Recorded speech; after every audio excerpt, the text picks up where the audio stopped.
మీ పాత బంగారు నగల ఎక్స్చేంజ్ పై గ్రాముకు 150 రూపాయలు అదనంగా పొందండి. పాత నగకు మేము ఇచ్చే నగదు పోల్చి చూడండి. మార్కెట్లో కంటే లలితాలో అధిక నగదు పొందండి.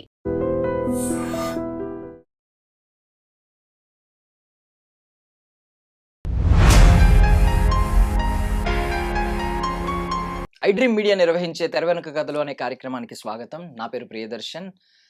సో మనం మొన్న రాత్రి దక్షిణాది గాన కోకిల అని పిలువబడే మన జానకమ్మ గారు కన్ను మూయడం మనందరికీ చాలా బాధాకరం. ఆవిడ 48,000కు పైగా పాటలు పాడారు. 4 సార్లు జాతీయ అవార్డు గెలుచుకున్నారు. ఆవిడ రిటైర్మెంట్ ఇవ్వకపోయి ఉంటే నాకు తెలిసి ఖచ్చితంగా 50,000 పాటలు పూర్తి చేసుకునేవారు.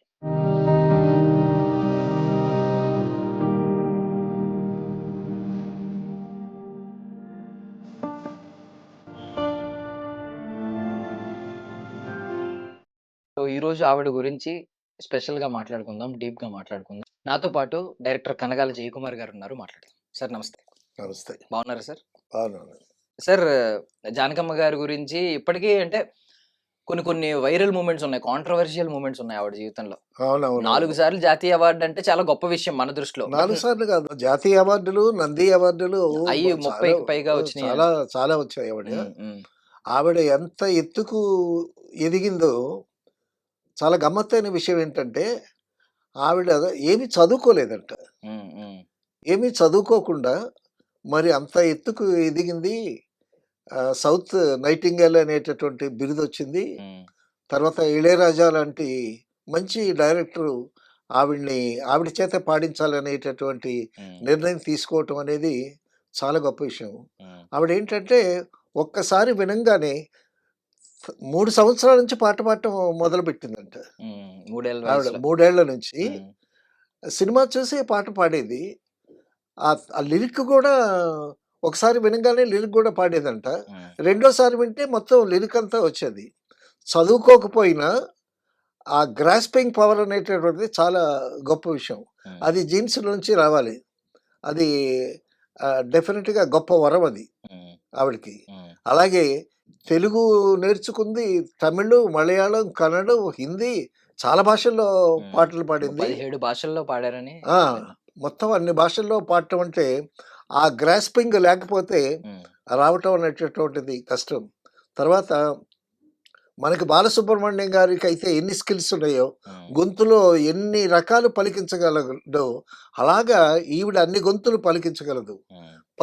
పసిపిల్లాడికి పలికించగలదు, మధ్య వయసులకి హీరోయిన్కి పలికించగలదు, అవ్వలకు కూడా గొంతు పలికించగలదు, తర్వాత మగాడి గొంతుతో కూడా పాడగలదు ఆవిడ. ఆవిడ డాక్టర్ రాజశేఖర్ అని, డాక్టర్ చంద్రశేఖర్ ఆయన కోడలు ఈవిడ. అయితే ఆయన ఏంటంటే ఒక స్టేజ్ చూపించేవాడు. ఆ స్టేజ్ షోలో ఏంటంటే Nehru getup, Subhash Chandrabose getup, Gandhi getup, అలా రకరకాల గెటప్ విదిన్ ఫ్యూ మినిట్స్ ఆ గెటప్స్ వేసుకుని చూపించేవాడు అనమాట. ఆ గెటప్కి మధ్యలో చిన్న బ్రేక్ ఉంటే, 1 నిమిషం 2 నిమిషాలు ఉంటే, ఆ మధ్యలో ఈవిడొచ్చి పాట పాడేదంట. సో ఈవిడ పాట పాడి 2 నిమిషాల్లోనే మళ్ళీ అతను గెటప్ మార్చుకుని వచ్చేవాడంట. ఈ విధంగా డాక్టర్ చంద్రశేఖర్ గారి షోకి గ్యాప్లో ఆవిడ పాటలు పాడేది. సరే, పాటలు పాడుతూ ఉండగా తర్వాత ఒకసారి ఆయన పర్సులో నుంచి ఒక ఫోటో జారిపోయిందంట. జారిపోతే ఆ ఫోటో తీసుకుంది. ఆ ఫోటో ఎవరిది? ఆ డాక్టర్ గారి అబ్బాయి ఫోటో. ఆ ఫోటో జారిపోతే తీసుకుందంట. ఆ ఫోటోలో బాగున్నాడని ఆ ఫోటో ప్రిజర్వ్ చేసుకుని ఎప్పుడు ఫోటో చూస్తూ ఉండేదంట. ఆ డాక్టర్ గారి అబ్బాయి ఇతను. తర్వాత ఆ అబ్బాయి వచ్చాడు. ఆయన వస్తే ఆయన చూసిందంట. చూసి బాగున్నాడు ఈ కుర్రోడు అని అనుకున్నదంట. అనుకున్న తర్వాత ఆయనకి పాటలు అంటే చాలా ఇష్టం, మ్యూజిక్ అంటే చాలా ఇష్టం. ఈవిడ పాటలు విని ఇంకా ఇష్టపడ్డాడు. సో ఆ విధంగా ఆ ఫోటో చూసి ఆయన ఇష్టపడింది, ఆవిడ పాటలు చూసి ఈయన ఇష్టపడ్డాడు. సో ఆ విధంగా వాళ్ళిద్దరూ కలిసి మ్యారేజ్ చేసుకున్నారు. Cinema kind of love story ఉంది. డెఫినెట్గా. ఇప్పుడు ఒక ఫోటో చూసి ప్రేమించటం అనేటటువంటిది ఉమ్, కాశీ మజిలీ కథల్లోనే చూసాం మనం. ఉమ్, ఉమ్, కాశీ మజిలీ కథలో మరీ ఘోరంగా ఉంటుంది. ఉమ్, రాజుగారు స్నానం చేస్తుంటే ఒక వెంట్రుక వచ్చిందంట. ఉమ్, ఆ వెంట్రుక ఏదో చాలా అందంగా ఉందంట. ఆ వెంట్రుక ఎవరిదో అనుకుని అటువంటి వెంట్రుకలు ఉండేటటువంటి ఆవిడ కోసం రాజకుమారుడు వెతుకుతాడు. అలాగా ఉమ్, ఈవిడ ఫోటో చూసి ఉమ్, లవ్ చేయడం, ఈవిడ పాట చూసి ఆయన లవ్ చేయడం ఆ విధంగా. అయితే ఈ మధ్యలో ఈ షో షో మధ్యలో గ్యాప్‌లో పాట పాడుతూ ఉంటే ఉమ్, చాలా బాగా పాడుతుంది. అద్భుతంగా చాలామంది వినేవాళ్ళు శ్రోతలు మంచి అప్లాస్ ఇస్తున్నారని ఉమ్, ఏబీఎం చెట్టియార్ గారికి ఒక ఉత్తరం రాశారంట. ఉమ్, మా దగ్గర ఒక అమ్మాయి ఉందండి. అమ్మాయి చాలా బాగా పాటలు పాడుతుంది అనంటే, ఆ ఉత్తరం తీసుకొని ఏవిఎం చెట్టి గారు పిలిపించారంట. ఉమ్, పిలిపిస్తే ఎడిటర్ గారు కట్ చేయరు మధ్యలో. పిలిపిస్తే వచ్చి ఆడిషన్ చేశారు. చేసిన తర్వాత బాగా పాడుతుంది ఈ అమ్మాయి అని అనుకున్నారు. ఉమ్, చిత్రం ఏంటంటే మొట్టమొదట ఈ అమ్మాయికి తమిళ్ సినిమాలో ఛాన్స్ వచ్చింది. తమిళ్ సాంగ్ మొట్టమొదట తమిళ్ ఉమ్, సాంగ్ ఉమ్, పాడింది జానకి గారు. ఉమ్, తర్వాత తర్వాత తర్వాత తెలుగులోకొచ్చారు. తెలుగులోకొచ్చిన తర్వాత తెలుగు పాటలు పాడారు. నేను చిన్నప్పుడు మాది మ్యూజిక్ ఫ్యామిలీ. ఉమ్, నేను సిక్స్త్ క్లాస్ చదువుతుండేటప్పుడు 'నీలి మేఘాలలో గాలి కెరటాలలో నీవు పాడే పాట' అని ఒక పాట ఉండేది. ఆ పాట నేర్చుకున్నాను నేను. ఉమ్, మా పిన్ని గారు నేర్పించారు ఆ పాట. ఎప్పుడు హ్మ్. ఈవినింగ్ క్లాసెస్ జనరల్‌గా మార్నింగ్ క్లాసెస్ ఏమో సబ్జెక్ట్స్ చెప్తారు. ఉమ్, ఈవినింగ్ 3 పీరియడ్స్ ఉంటాయి. అందులో మాస్టర్‌లందరూ "అరే! పాట పాడరా" అనేవాళ్ళు. ఉమ్, ఉమ్, ఇప్పుడు 'నీలి మేఘాలలో గాలి కెరటాలను' పాడేవాడిని. అది జానకి గారు పాడినటువంటి పాట 'బావమరదల్లో'. ఉమ్, తర్వాత ఆవిడ చాలా అద్భుతమైనటువంటి పాటలు 'విశ్వనాథ్' గారి సినిమాల్లో. తర్వాత 'చిన్న పిల్లాడి గొంతు' ఉమ్, 'గోవుళ్ళు తెల్లన గోపయ్య నల్లన ఉమ్, గోధూళి ఎల్లన ఎర్రన ఉమ్, ఎందువలన ఎందువలన అంటే అది దైవ ఘటన అనే ఆ పాట ఉమ్, ఎంత చిన్నపిల్లల వాయిస్‌లో చాలా అద్భుతంగా ఉమ్, పాడుతుంది. ఉమ్, తర్వాత మగ గొంతుతో కూడా పాడుతుంది. ఉమ్, తర్వాత జానకి గారికి, సుశీల గారికి ఉమ్. ఈ కోల్డ్ వార్ అనేది వినేవాళ్ళం మేము. కోల్డ్ వార్ కాదు. యాక్చువల్లీ ఇద్దరికి మంచి పోటీ హెల్తీ ఉండేది. కాంపిటీషన్. హెల్దీ కాంపిటీషన్ ఉండేది. Yeah. హెల్తీ ఉమ్, కాంపిటీషన్. ఉమ్, సుశీల్ గారు అంటుంటారు, "ఆవిడ అన్ని రకాలు పాడేస్తదండి. నేను ఉమ్, ఒక్క రకమే పాడేస్తాను" అని అంటది ఉమ్, ఈవిడ. ఉమ్, భగవంతుడు ఇచ్చినటువంటి గిఫ్ట్. మనకి బాలసుబ్రహ్మణ్యం చూడండి. ఎటువంటి వాయిస్‌లో ఎటువంటి జిమ్మిక్కులు చేస్తాడు. ఉమ్, అటువంటి జిమ్మిక్కులన్నీ చేస్తది. తర్వాత నెల్లూరులో మ్యూజిక్ కాంపిటీషన్ జరిగింది. ఉమ్, పాటల పోటీలు జరిగాయి ఒక ఫంక్షన్‌లో. పాటల పోటీలు జరిగితే ఒకళ్ళకి ఫస్ట్ ప్రైజ్ ఇచ్చారు. ఉమ్, సెకండ్ ప్రైజ్ ఏమో బాలసుబ్రహ్మణ్యం గారికి ఇచ్చారు. ఉమ్, ఇస్తే ఆ సెకండ్ డే ఫంక్షన్‌కేమో జానకి గారు చీఫ్ గెస్ట్‌గా వచ్చారంట ఉమ్, నెల్లూరు. ఉమ్, అప్పుడు వాళ్ళిద్దరు ఫస్ట్, సెకండ్ వచ్చినటువంటి వాళ్ళని పాటలు పాడించారు. పాటలు పాడిస్తే ఆ 2 పాటలు విన్నారు జానకి గారు. ఉమ్, విని జడ్జెస్ ఏమనుకోకపోతే నేనొక మాట చెప్తానండి. మరొకలాగా అన్యథా భావించొద్దు. ఉమ్, సెకండ్ ప్రైజ్ వచ్చిన ఈ కుర్రాడు బాలసుబ్రహ్మణ్యం కుర్రాడికి అసలు ఫస్ట్ ప్రైజ్ ఇవ్వాలి. అతని పాటే బావుంది ఉమ్. అని అందంట. జనరల్‌గా ఆ విధంగా ఎలాగా కాంట్రడిక్ట్ చెయ్యరు, ఉమ్, చేయకూడదు. ఉమ్, కానీ బాలసుబ్రహ్మణ్యం గారి పాట అప్పుడు బాలసుబ్రహ్మణ్యం గారు కాదు ఉమ్, బాలసుబ్రహ్మణ్యమే. ఉమ్, ఉమ్, బాలసుబ్రహ్మణ్యం పాట అంత బాగా నచ్చింది ఆవిడకి. ఉమ్, తర్వాత ఆవిడే, "బాబు నీ వాయిస్ బావుంది. నువ్వు ఇండస్ట్రీకొస్తే బాగా బావుంటుంది. నీకు రాణిస్తావు ఇండస్ట్రీలో" ఉమ్, అనంటే ఘంటసాల గారు ఉంటుండగా అటువంటి మహానుభావుడు ఉంటుంటే ఇంకెవరి చేత పాడిస్తారంటే ఘంటసాల గారి గాత్ర ధర్మం వేరు. ఉమ్, ఉమ్, చాలా గంభీరంగా ఉంటుంది. అన్ని రకాలుగా పాడతాడాయన. అందులో సందేహం లేదు. ఉమ్, అయితే ఇటువంటి వాయిస్ కూడా కావాలి ఇండస్ట్రీకి. ఒక్క ఘంటసాల గారితోనే కాదు గదా! ఉమ్, ఇప్పుడు ఘంటసాల గారు ఉండేటప్పుడు పిబి శ్రీనివాస్ ఉన్నాడు. అంతకుముందు ఎంఎస్ రామారావు గారు ఉన్నారు. ఉమ్, సో, వాళ్ళంతా సఖం అయిపోతుంది. బట్ కొత్త నీరు కూడా కావాలి గదా!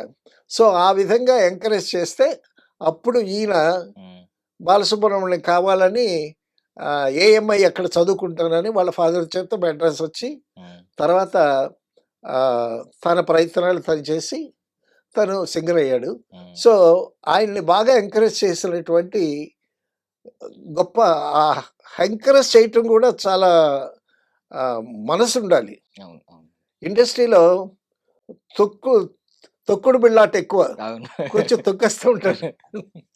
కాబట్టి ఏంటంటే తర్వాత బాలసుబ్రహ్మణ్యంతో ఆ పాట పాడేటప్పుడు కూడా వాళ్ళిద్దరికీ ఆహ్, ఆహ్, మంచి గమకాలుంటాయి చూసారా? ఉమ్, ఉమ్, పాట పాడుతూ ఆ చివరన ఎక్కడో ఒక సంగతి వెయ్యటం.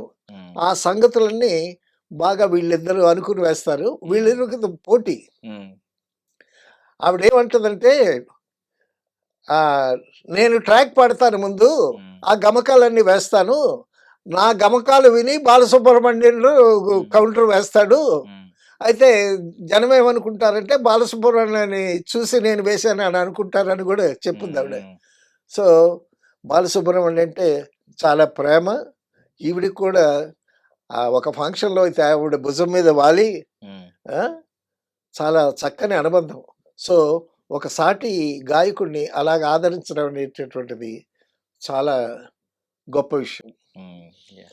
చిత్ర గారి గురించి ఒకటి విన్నాం సార్. చిత్ర గారు కెరియర్ బిగినింగ్ లో జానకమ్మ గారిని ఇమిటేట్ చేస్తున్నారు అని చెప్పి అనేవారంట. కొంచెం జానకమ్మ గారి వాయిస్ ఆ మాడ్యులేషన్ గాని కొంచెం కొంచెం ఆ వాయిస్ దగ్గరగా ఉంటుంది. ఉమ్, ఉమ్, సో, జా ఆవిడ పాటలంటే చాలా పిచ్చి ఈవిడకి. ఉమ్, చిత్ర గారికి.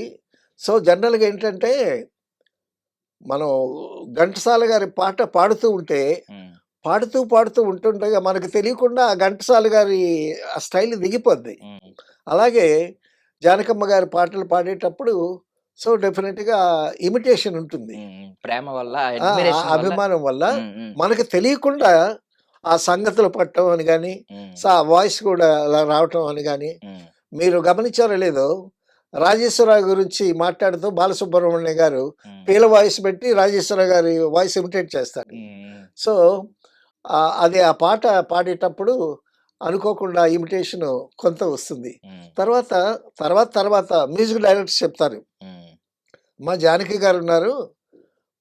జానకిలాగా పాడితే మిమ్మల్ని ఎవరు ఎంటర్‌టైన్ చేస్తారు. మీకొక సొంత గొంతు కావాలని. ఉమ్, అలాగే సుశీల గారు చాలా అద్భుతంగా పాడినా, ఉమ్, అంతకుముందు లీల గారు బ్రహ్మాండంగా పాడిందావిడ. ఉమ్, లీల, జిక్కి గొప్ప గొప్ప గాయకులు ఉన్నారు. ఉమ్, వాళ్ళు తెలుగు రాకపోయినా సరే, తెలుగు అద్భుతంగా పాడారు లీల గారు. ఉమ్, లీల గారి పాటలు పాడుతూ వచ్చిన సుశీల గారు. ఉమ్, అలాగే అటువంటి ఇమిటేషన్ లేకుండా తనకంటూ ఒక సొంత స్టైలు, సొంత గొంతు ఉన్నటువంటి గొప్ప గాయనిమణి ఉమ్, జానకి గారు. జానకి గారి పాటలు అసల పాటలేంటి, పాటల్లో ఎఫెక్ట్స్ ఏంటి, ఉమ్, సిరిమల్లె పువ్వల్లె నవ్వు, చిన్నారి పాపల్లె నవ్వు, చిరకాలం ఉండాలి ఈ నవ్వు అనంటే మధ్య ఉమ్. మధ్యలో నవ్వుతుంది ఆవిడ. నవ్వులు ఆ, ఎంత అద్భుతంగా ఉంటాయి. ఉమ్, ఈ పాట ఎంత బావుంటుందో ఆ నవ్వులు గూడా. ఇప్పుడు పాట పాడటం ఈజీ అండి నేర్చుకుని. ఉమ్, కరెక్ట్‌గా ఆ టైమింగ్‌లో నవ్వటం అనేది ఎంత నవ్వాలి? ఆ లెంగ్త్‌లో నవ్వాలి. అది చాలా కష్టం. ఉమ్, ఎంతో టాలెంట్ ఉంటే గానీ, ఆ గ్యాప్స్‌ని ఫిలప్ చేయటం ఉమ్, కష్టం. ఆ విధంగా ఆవిడ అద్భుతమైనటువంటి పాటలు. తర్వాత సుశీల గారు వచ్చిన తర్వాత, సుశీల గారు బాగా పాడుతూ ఉంటే, సావిత్రి గారు ఉమ్, సుశీల చేతే పాడించండి అన్నారంట. అంతకుముందు జానకమ్మ పాడుతుంది సావిత్రి గారికి. ఉమ్, లేదు సుశీల గారితో పాడమని అంటే, అప్పుడు సావిత్రి గారికి సుశీల గారి చేతే పాడిస్తున్నారు. అయితే ఈ జానకి గారు ఆహ్, ఒక సినిమా, సిరిమవ్వల ఒక సినిమా 'జమినీ గణేష్‌లో' సావిత్రి తమిళ్‌లో యాక్ట్ చేశారు. ఉమ్, ఉమ్, దాన్ని తెలుగులో డబ్ చేశారు. 'మురిపించే మువ్వలు'. ఉమ్, 'మురిపించే మువ్వలు' అనే టైటిల్‌తో దాన్ని తెలుగులో డబ్ చేశాడు. అది కలర్ పిక్చర్ కూడా అనుకుంటా. 'జమినీ గణేషన్', 'సావిత్రి'. ఉమ్, 'జమినీ గణేషన్' అందులో నాదస్వర విద్వాంసుడు.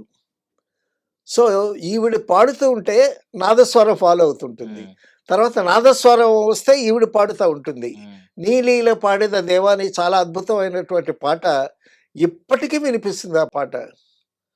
ఆ పాట డబ్ చేశారు గదా! ఉమ్, మరి జానకి గారు పాడాలి గదా! నేను పాడను సావిత్రికి ఉమ్, సుశీల గారినే పాడమనంది ఈవిడ. సావిత్రికి నేను పాడనంది. జానకి గారు. ఎందుకంటే నా పాటలన్నీ సుశీల్ గారి చేత పాడించమని సావిత్రి గారు అన్నారు గదా! హ్మ్. అందువల్ల నేను పాడను అని అన్నారు. ఆ పాట అసలు ఒరిజినల్‌గా తమిళ్‌లో చాలా మంది చేత ట్రై చేస్తే కాలేదు. హ్మ్. ఆ ఒక్క స్ జానకి గారే పాడగలరు ఆ పాట. సో, అప్పుడు అందరూ బతిమలాడితే అప్పుడు హ్మ్. తెలుగులో ఆవిడే పాడింది. ఆ పాట పెద్ద సూపర్ హిట్టు. ఇప్పుడు సోషల్ మీడియాలో, కచేరీల్లో ఎక్కడ చూసినా ఆ పాట హ్మ్. అద్భుతంగా వినిపిస్తుంది ఇప్పటి వరకు. అటువంటి అద్భుతమైనటువంటి గాయని. తర్వాత అండి ఆవిడ వస్తే చక్కగా ఒక నిండు ముత్తైదులాగా వస్తది సెట్‌కి. హ్మ్. హ్మ్. చక్కగా ఫుల్‌గా నెక్ వరకు వేసుకొని, నిండుగా చీర కట్టుకొని, చక్కగా బొట్టు పెట్టుకొని, ఒక తెలుగింటూ ముత్తైదువులాగా వస్తది. హ్మ్. ఆవిడ చూడంగానే ఒక పవిత్రమైనటువంటి భావం కలుగుతుంది. తర్వాత ఆవిడ జానకి గారిలో గొప్ప విశేషం ఏంటంటే, పాటలు పాడేటప్పుడు కొంతమంది చెయ్యి ఊపుతారు. కొంతమంది ఇలాగ కదలికలు హ్మ్. ఉంటాయి. హ్మ్. ఆవిడ ఏమి కదలకుండా అలాగా నుంచొని ఇన్ని రకాల స్వరాలు పలికిస్తదో గొంతులో. కదలకుండా నిశ్చలంగా ఉండి హ్మ్. అద్భుతంగా పాడుతది. సో, అది చాలా కష్టం. యాక్ట్ చేసేటప్పుడు గూడా హ్మ్. ఉదాహరణకి 'కైకాల సత్యనారాయణ' గారున్నారు. ఆయన మాట్లాడితే ఎడమ చెయ్యి ఊపుతాడు ఇలాగా. హ్మ్. హ్మ్. ఒకసారి 'మోహన్ బాబు' ఎడమ చెయ్యి పట్టుకుంటే ఈయనకి డైలాగ్ రాలా. హ్మ్. అలాగే కొంతమంది డైలాగ్ చెప్పేటప్పుడు, పాట పాడేటప్పుడు కొంచెం బాడీ లాంగ్వేజ్ ఉంటుంది. అసలేమీ లేకుండా ఒక ఒక దీనిలాగా ఒక మంచి శిల్పంలాగా నుంచుని ఆ విధంగా హ్మ్. ఆ గొంతులో అన్ని రకాల స్వరాలు పలికిస్తది. ఆహ్, సప్తపదిలో పిల్లాడి గొంతు ఎంత అద్భుతంగా పలికించిందండి. ఆ బామ్మ గొంతు అలాగా తర్వాత మగాడి గొంతులో కూడా పాడుద్దావిడ. హ్మ్. అంత 'స్వాతిముత్యం' పాటలో కూడా ఆ పిల్లాడి గొంతు ఆ! ఆవిదే అని పిల్లాడి చెప్పి. గొంతు. హ్మ్. ఎంత చక్కగా ఇంకెవరు లేరు అలాగా. హ్మ్. హ్మ్. జెంట్స్‌లో బాలసుబ్రహ్మణ్యం గారు చేయగలరు వాయిస్ హ్మ్. మిమిక్రీ. హ్మ్. తర్వాత జానకి గారు చేస్తారు. హ్మ్. ఇంకెవరు చేయలేరు. తర్వాత ఏంటంటే, మనం గొంతుతో యాక్ట్ చేయాలి. హ్మ్. గొంతుతో యాక్ట్ చేస్తే ఆ నటీనటులకి ఇంకా ఈజీ అవుతుంది. హ్మ్. సో, గొంతుతో యాక్ట్ చేయటం, ఆ గొంతులో ఎక్స్‌ప్రెషన్ ఇవ్వటం, తర్వాత ఆవిడ మొట్టమొదట పాడిన తెలుగు పాటలన్నీ విషాదపు పాటలు హ్మ్. వచ్చాయంట. హ్మ్. సో, ఆ విషాదపు పాటల్లో ఆహ్, చోకు గొంతులో గాద్గదికం పలికించటం హ్మ్. అవన్నీ ఆవిడకి మరి భగవంతుడిచ్చినటువంటి గిఫ్ట్‌లే. తర్వాత ఆవిడ లైఫ్ అండి పాపం భర్త చనిపోయాడు. ఆయన రాము గారంటారు ఆయన్ని. హ్మ్. హ్మ్. రికార్డింగ్‌కి జానకి గారితో పాటు వచ్చేవాడాయన. రికార్డింగు జానకి గారితో పాటొచ్చి, ఆ జానకి గారితో వెళ్ళేవాడు. ఆ పాటలంతా దగ్గరుండి వినేవాడు. హ్మ్. ఆయనకి పాటలంటే పిచ్చి. ఈవిడ పాటంటే మరీ పిచ్చి. హ్మ్. అందుకోసమే ఆవిడని చేసుకున్నాడు ఆయన. హ్మ్. ప్రతి పాటకి ఆవిడతో కూడా వచ్చేవాడు. ఆహ్, అంత అభిమానం. హ్మ్. భార్య అంటే, ఆవిడ పాటంటే అంత అభిమానం. హ్మ్. సరే ఈవిడ ఫోటో చూసి ఎట్టగా ప్రేమించింది డెఫినిట్‌గా ఉంటుంది. హ్మ్. సో, అంత అన్యోన్యంగా ఉండేటటువంటి దాంపత్యంలో ఆయన చనిపోవటం అనేటటువంటిది హ్మ్. చాలా దురదృష్టకరం. తర్వాత కొడుకు చనిపోవటం. ఆ! కానీ తర ఎన్నో జోలపాటలు పాడారావిడ. వందల జోలపాటలు పాడారు. అవునవును. వాళ్ళ కొడుకు విషయంలో. అవునవునవును. హ్మ్. హ్మ్. సో, ఆ విధంగా అయితే అవన్నీ తట్టుకుని, మళ్ళీ ఆవిడ నిలబడి, మళ్ళీ పాటలు పాడి, ఎక్కడ సుశీల గారికి, ఈవిడకి కాంపిటీషన్ డెఫినిట్‌గా ఉంటుంది. హ్మ్. హ్మ్. పూను స్పర్ధను విద్యలందే వైరములు వాణిజ్యమందే అన్నాడు గురజాడ అప్పారావు గారు. ఆ స్పర్ధ అనేటటువంటిది, హ్మ్. ఆ హెల్తీ కాంపిటీషన్ విద్యలోనే ఉండాలి. తర్వాత ఫ్రెండ్స్ వాళ్ళిద్దరు మంచి ఫ్రెండ్సు. హ్మ్. బట్ పాటలకొచ్చేసరికి నేను బాగా పాడాలి అనేటటువంటి ఆ హెల్తీ కాంపిటీటివ్ స్పిరిట్ ఉంటుంది. ఉండాలి కూడా. హ్మ్. అప్పుడే వాళ్ళు ఇంకా బాగా రాణిస్తారు. ఇప్పుడు మీరు బాగా పాడారు. మీకన్నా నేను బాగా పాడాలని నాకుండాలి. హ్మ్. నేను బాగా పాడిన తర్వాత మళ్ళా మీకు ఇంకా బాగా పాడాలనేటటువంటి ఆ హ్మ్. స్పిరిట్ ఉండాలి. అవును. అయితే ఈవిడలో స్కిల్స్ ఇవన్నీ చూసి ఇళయరాజా గారు చాలా అద్భుతమైనటువంటి ఎక్స్పెరిమెంట్స్ చేశాడు. హ్మ్. చాలా అద్భుతంగా పాడింది. ఎన్నో లాంగ్వేజెస్‌లో పాడినటువంటి ఘనత ఆవిడకి. ఒక 48,000 వేల పాటలు పాటలు. పాడటం అంటే హ్మ్. మామూలు విషయం అండి? సార్ ఇప్పుడు 48,000 పాటలు పాడిందామె. ఆ! కాకపోతే ఇప్పటికి ఉన్న అందరికి ఉన్న బాధేంటంటే, లతా మంగేష్కర్ గారికి, హ్మ్. ఆశా భోస్లే గారికి వచ్చిన ఆ జాతీయ స్థాయి గుర్తింపు ఈవిడ విషయంలో రాలేదని. బికాజ్ ఈవిడ 2013లో పద్మభూషణ్ వచ్చినప్పుడు కూడా తిరస్కరించారు. చాలా సున్నితంగా తిరస్కరించారు. ఎందుకంటే దక్షిణాది లేట్ వాళ్ళని లేట్‌గా వచ్చిందండి. చాలా సార్. లేట్‌గా వచ్చిందని ఆవిడ తిరస్కరించారు. హ్మ్. ఇప్పుడు అవార్డ్స్ అన్నీ పొలిటికలైజ్డ్ అండి. హ్మ్. ఆ! తర్వాత ఆ సీఎం ఎవరో రికమెండ్ చేయాలి. రికమెండ్ చేస్తే వాళ్ళకొస్తాయి. హ్మ్. సో, వాళ్ళ వెంటబడి నన్ను రికమెండ్ చేయండి అనేటటువంటి లాబింగ్ గూడా ఉంటుంది అవును. డెఫినిట్‌గా. సో, తర్వాత అక్కడ అవార్డ్స్ ఇచ్చేటటువంటి ఒక కమిటీ ఉంటుంది. హ్మ్. ఆ కమిటీలో వాళ్ళు సెలెక్ట్ చేస్తారు. వీళ్ళకిద్దాం, వీళ్ళకిద్దాం. హ్మ్. ఇప్పుడు all Indian languages there are so many languages in India. హ్మ్. సో, ప్రతి లాంగ్వేజ్‌ని చూస్తారు వాళ్ళు. చూసేటప్పుడు ఒకళ్ళకి ముందొస్తుంది, ఒకళ్ళకి లేట్‌గా వస్తుంది.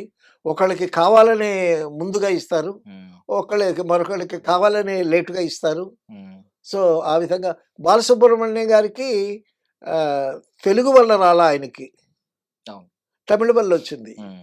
సో, అందరికీ వస్తున్నాయి. నాకివ్వట్లేదనేటటువంటి బాధ ఆవిడలో ఉంది. హ్మ్. ఉంది. తర్వాత అప్పట్లో ఆవిడ ఆరోగ్యం గూడా పాపం సరిగ్గా లేదు. సో, అందువల్ల ఆ పద్మభూషణ్ రిజెక్ట్ చేసింది ఆవిడ. హ్మ్. ఈవెన్ హిందీ ఇప్పుడు హిందీ ఇండస్ట్రీ కూడా ఈవిడ్ని సరిగ్గా వాడుకున్న దాఖలాలు ఎక్కడ లేవు కదా సార్. హిందీలో రానివ్వరండి. హ్మ్. అక్కడ అంటే మనం చెప్పుకుంటే బావుంటదేమో గానీ, వాళ్ళ మొనోపొలి. వాళ్ళు హ్మ్. నార్త్ అంతా ఎవరిని రానివ్వలేదు కదా! అది తెలిసే ఘంటసాల గారు మీ వాయిస్ చాలా బావుంటుంది. హిందీలో కూడా రావంటే నాకు హ్మ్. తెలుగు పాటలు చాలండి అని గౌరవంగా తప్పుకున్నాడు. బాలసుబ్రహ్మణ్యం గారు పాడారు, వెనక్కొచ్చారు. జేసుదాస్ గారు పాడారు, వెనక్కొచ్చారు. వీళ్ళు గూడా సుశీల్ గారికి కూడా ఆఫర్‌లొచ్చాయి, పాడారు. హ్మ్. అయేంటంటే ఆహ్, నేల విడిచి సాము చేయటం అంటారు. హ్మ్. హ్మ్. మనకిక్కడ చాలా గౌరవంగా, చాలా అందరూ పిలుస్తారు. అన్ని పాటలు మన మదర్ టంగ్ ఇది. మన హ్మ్. లాంగ్వేజ్ ఇది. సో, ఇందులో వచ్చినటువంటి పేరు అక్కడ రాకపోవచ్చు. యాక్సెంట్ ఒకటి కావాలి. హ్మ్. హ్మ్. ఆ లాంగ్వేజ్ బాగా తెలియాలి. హ్మ్. అందులో జానకమ్మ గారు ఈ తెలుగు, తమిళం మన సౌత్ ఇండియా చాలా భాషల్లో పాడారు. కన్నడ ఎక్కువ పాడినట్టున్నారు కదా సార్. కన్నడ కన్నడ ఎక్కువ పాడారు. మలయాళంలో వచ్చింది సార్ ఎక్కువ. 2 నేషనల్ అవార్డులు మలయాళంలో వచ్చినాయి. అవునవునవును. తమిళ్‌కే వచ్చినాయి సార్. యాహ్! హ్మ్. తర్వాత కన్నడ కంట్రీలో రాజకుమార్ గారితో కలిసి పాడారు. హ్మ్. హ్మ్. తర్వాత 'మహమ్మద్ రఫీతో' నా మది నిన్ను నిన్ను పిలిచింది పిలిచిందిగా గానమై వేణు గానమై అందులో జానకి గారే పాడారు. హ్మ్. హ్మ్. సో, ఆవిడ తన గొంతుతో భగవంతుడిచ్చినటువంటి తన గొంతుతో ఎన్ని విన్యాసాలు చేయాలో అన్ని విన్యాసాలు చేశారండి. హ్మ్.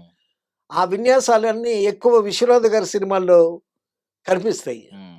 సో, ఆ విధంగా తెలుగు పాటని గొప్పగా సుసన్నం చేసినటువంటి ఖ్యాతి హ్మ్. దక్కింది దక్కింది ఆవిడకి. అలాగే తమిళ్‌లో చాలా అద్భుతమైనటువంటి పాటలు పాడింది. హ్మ్. ఒక ప్రత్యేకమైన గొంతు. 'సుశీల' గారిది ఒక టైప్ అయితే, 'సుశీల' గారు ఫెయిర్‌గా పాటలు పాడతారు. ఈవిడ అన్ని రకాలుగా టిపికల్‌గా పాడతారు. హ్మ్. చిన్న పిల్లలకి పాడిందావిడ. తర్వాత శ్రీదేవికి ఒకలా పాడుతుంది. సావిత్రికి ఒకలాగా పాడుతుంది. హ్మ్. సో, ఆ విధంగా అటువంటి ఆ గొంతులో మరి అది గొంతో, మిషనో ఏమో తెలీదు గానీ, తర్వాత ఎక్కువ చదువు లేకుండా ఆ లిరిక్‌ని గ్రాస్ప్ చేయటం. ఆవిడ ఆవిడ తన ఇంటర్వ్యూలో చెప్పింది. హ్మ్. ఆహ్, భరతనాట్యం నేర్చుకోవాలని ఉండేదంట. హ్మ్. హ్మ్. ఓకే. భరతనాట్యం నేర్చుకోలేకపోయింది. హ్మ్. తర్వాత సర్కస్ జూసి ఆ సర్కస్ జిమ్నాస్టిక్స్. అవన్నీ చేయాలని అటు ఇటు 2 కర్రలు పెట్టి దానికి తాడు కట్టి ఆ తాడు మీద నడిచేదంట చిన్నప్పుడు. చిన్నప్పుడు చాలా అల్లరిగా ఉండేదంట. ఏమండి తెలివైన వాళ్ళే అల్లరి చేస్తారు. తెలివి తక్కువ వాళ్ళు పప్పు ముద్దలాగా అలా పడి ఉంటారు. సో ఆ తెలివితేటలు ఆ యాక్టివిటీ బాగా చిన్నప్పుడు ఆవిడకి అన్ని విధాలుగా ఆ స్కిల్స్ అన్నీ బాగా డెవలప్ అయ్యాయి. సో ఆ విధంగా ఒక మంచి నైటింగేల్ ఆఫ్ సౌత్ అనేటటువంటి ఒక మంచి గాయనిని మనం కోల్పోయాము. సో ఎండ్ చేసే But ముందు ఒక క్వశ్చన్ అడుగుతాను sir. he lived for 88 years. 88 years. That is a longevity. So end చేసే ముందు ఆవిడ ఈ చురకలు ఆవిడ కూడా వేశారు. ఒక ఇంటర్వ్యూలో ఆవిడ అన్నారంట, నేను బ్రతుకున్నప్పుడు దాదాసాహెబ్ ఫాల్కే అవార్డు నాకు ఇవ్వకండి, నేను చచ్చిపోయిన తర్వాత ఇవ్వండి అని అన్నారంట. అంటే ఇండైరెక్ట్ గా అవార్డుల్లో జరిగే లాబింగ్ గురించి కానీ, గుర్తించకపోవడం గురించి కానీ, వీటన్నిటి గురించి. దీని వల్ల ఏంటంటే ఇప్పుడు సరైన గుర్తింపు, ఐ మీన్ మనం తిరిగి పే బ్యాక్ చేయాలి. ఆవిడ చేసిన సేవకు గాను మనం తిరిగి పే బ్యాక్ చేయాలి. సరిగ్గా ఆవిడని సత్కరించి మనం పంపించామా, సాగనంపించామా అనే విషయంలో అందరికీ కూడా ప్రతి ఒక్కరు కూడా అసంతృప్తి ఉంది. అండ్ ఇంకొకటి ఏంటంటే ఆవిడ పాటే నా శ్వాస అన్న ఆవిడ, పాట ఊపిరిలా భావించిన ఆవిడ 2016లో రిటైర్మెంట్ తీసుకున్నారు. ఇంకా నేను పాడను అని చెప్పారు. ఎందుకు అంటే ఆవిడ కూడా అసంతృప్తిగానే ఉన్నారా? ఆవిడ ఆ ఫ్రస్ట్రేషన్ బయటికి వెళ్ళగక్కకపోయినా లోపల ఆ మదన ఉంటుంది. సరైన సమయంలో నాకు మంచి గుర్తింపు రాలేదు, ఇన్ని లాంగ్వేజెస్ పాడాను, ఇన్ని పాటలు పాడాను అనేటటువంటి ఆ లోపల డెఫినెట్గా ఉంటుంది. అందుకే ఆవిడ పద్మభూషణ్ తిరస్కరించడానికి కూడా తర్వాత అప్పటికే హెల్త్ కూడా బాగాలేదు. సో ఆ హెల్త్ ఆ వ్యాధితో ఇబ్బంది పడుతూ మొత్తానికి ఏంటంటే మనం ఆవిడ పాటల్ని శ్రోతలు బాగా ఆస్వాదించారు, ఆవిడ బాగా ఆరాధించాం అందరమని. అయితే ఏంటంటే ప్రభుత్వం నుంచి రావాల్సినటువంటి గుర్తింపు రాలేదనేటువంటి ఒక అసంతృప్తి. సరే ప్రభుత్వం ఏముంది, ఇవాళ ప్రభుత్వం ఉంటుంది, రేపు పోతుంది. బట్ ఆవిడ చిరస్థాయిగా ప్రేక్షకుల హృదయాల్లో, శ్రోతల హృదయాల్లో గొప్పగా నిలిచిపోయినటువంటి ఒక గొప్ప గాయకురాలు, the nightingale of south. Thank you sir, thank you so much మీ విలువైన సమయాన్ని, సమాచారాన్ని అందించినందుకు. Thank you. And for more videos, please subscribe to iDream. Please subscribe to iDream. Please subscribe iDream. And please subscribe to iDream. For more videos, subscribe to iDream. please like, share and subscribe to the channel. Congratulations, iDream. Subscribe to iDream. Subscribe to iDream. So subscribe to iDream Media. iDream ki iDream team andarki huge congratulations. Please subscribe iDream Media. Please subscribe to iDream. Subscribe iDream. Please subscribe to iDream. iDream అంటే నా కళల ఛానల్ను subscribe చేసుకున్న నోరు తిరుగుతలేదు, మీరైతే గంట గుర్తు కొట్టండి. For more such videos, please subscribe to iDream. Subscribe to iDream. Please subscribe to iDream. Please subscribe iDream Media. Please do subscribe to iDream. Please subscribe to iDream Media. For best entertainment and information, please subscribe iDream. And don't forget to subscribe to iDream.